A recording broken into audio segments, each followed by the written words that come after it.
Hola, Vengadores, bienvenidos a la venganza de los electroalces Pop.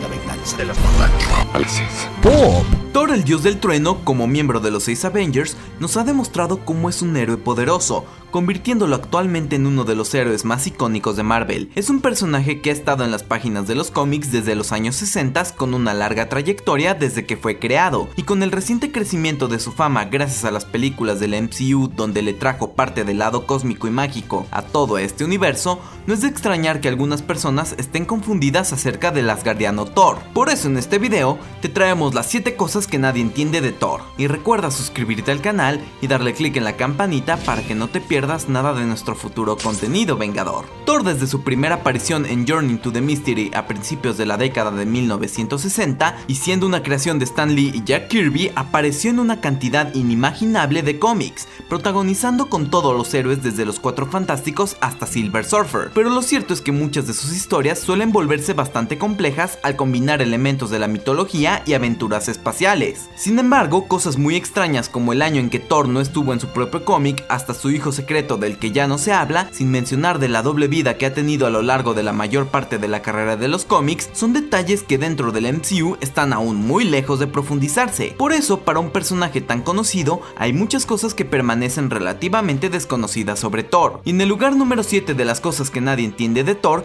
está la existencia de más de un Thor. Puede que para muchos tenían la idea de que el hijo de Odín es el único personaje que ha usado este nombre. Lo cierto es que ya es una cosa común en que muchos de los héroes de los cómics tengan una versión alternativa, y en el caso de Thor esto ha sido posible gracias a las travesuras de su martillo Mjolnir, por lo que varios personajes han tomado el manto de Thor, en particular Jane Foster, Eric Masterson y Jake Olsen, y las razones por las que esto ha sido posible son muy diversas, como el paramédico Jake Olsen, que termina siendo poseído por el espíritu de Thor, quien se apodera de Jake por un tiempo. Esto puede sonar un poco extraño, pero la identidad de Thor está un poco más ligada a quien obtiene los poderes del martillo. Técnicamente podríamos decir que Thor es el nombre otorgado a quien maneja el Mjolnir en lugar de simplemente el nombre del hijo de Odín.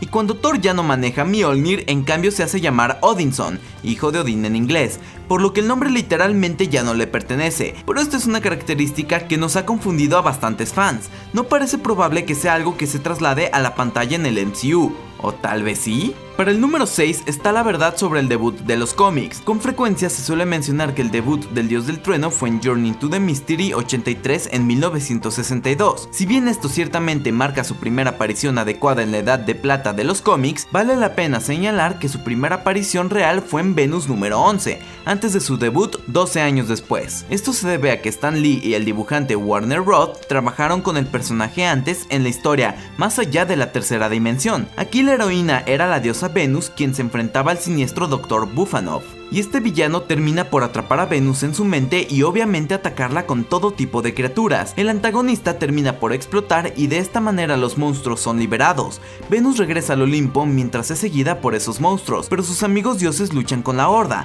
Durante la batalla, un Thor pelirrojo se ve brevemente empuñando un garrote y un escudo. Este Thor es más parecido a la versión mítica, aunque hubiera sido agradable verlo balancear su martillo característico.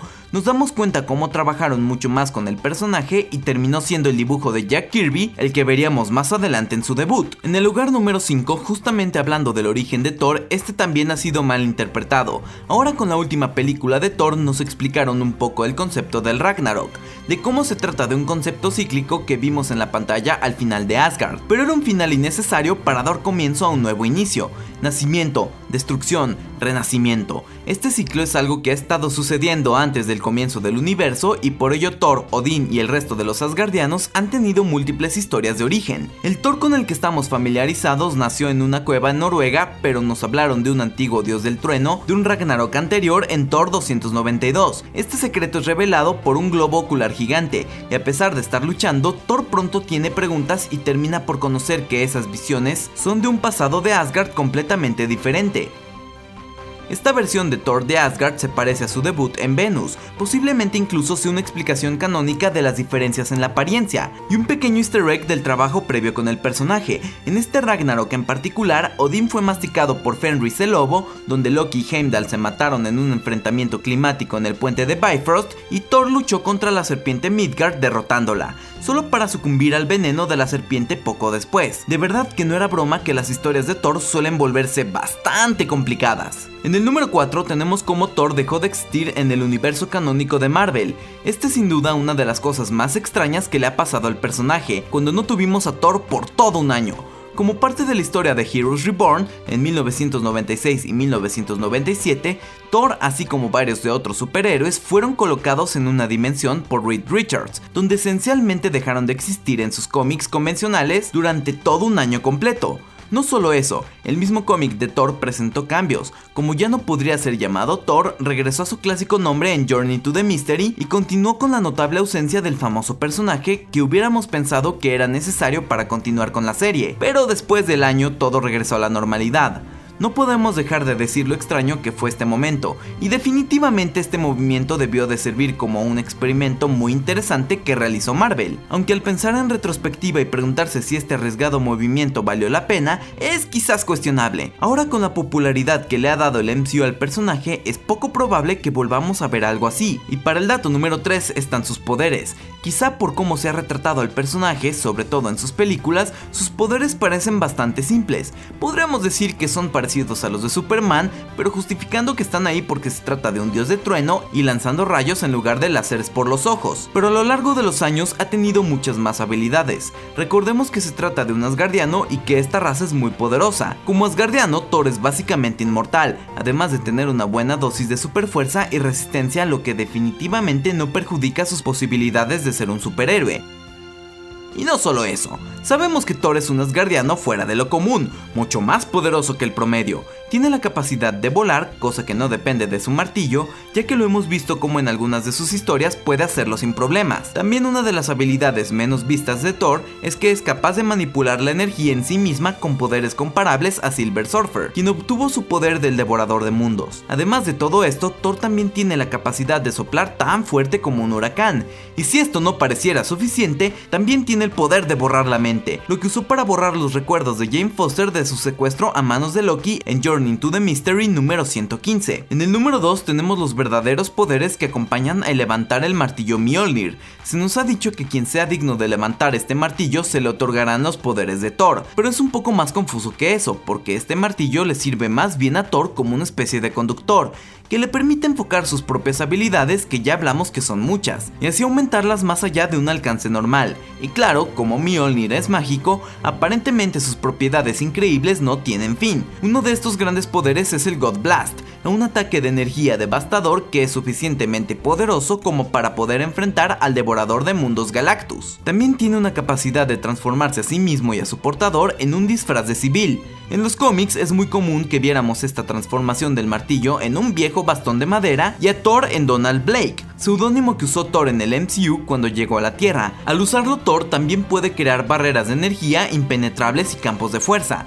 Thor incluso ha usado el martillo para resucitar a los muertos en una ocasión. Si eso no fuera suficiente, Thor puede agitarlo con la hélice de helicóptero sobre su cabeza y con eso le permite viajar en el tiempo y teletransportarse. Son definitivamente algunos de los poderes de este martillo que no veremos pronto en el MCU. Y en el número 1 está la personalidad de Thor. Una característica muy importante que le impartieron al personaje en la película de Taika Waititi es definitivamente esa personalidad más relajada y hasta divertida. De hecho, en comparación con el resto de los Avengers, a menudo mucho más serios y oscuros, es fácil ver cómo Thor se ve francamente alegre en comparación. Pero lo cierto es que este personaje también tiene sus momentos más oscuros dentro de Marvel.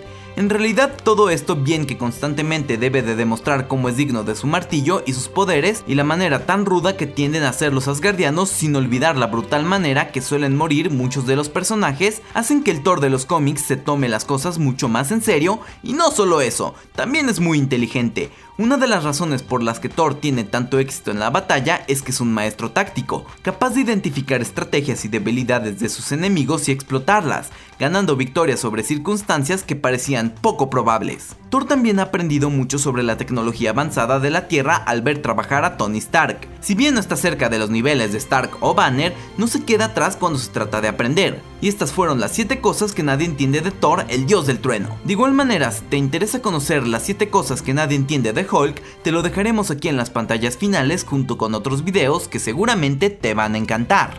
Por mi parte, yo los veo mañana. Y como siempre, acabas de ver La venganza de los electroalces pop, lo que te hace a ti un vengador. So say we all.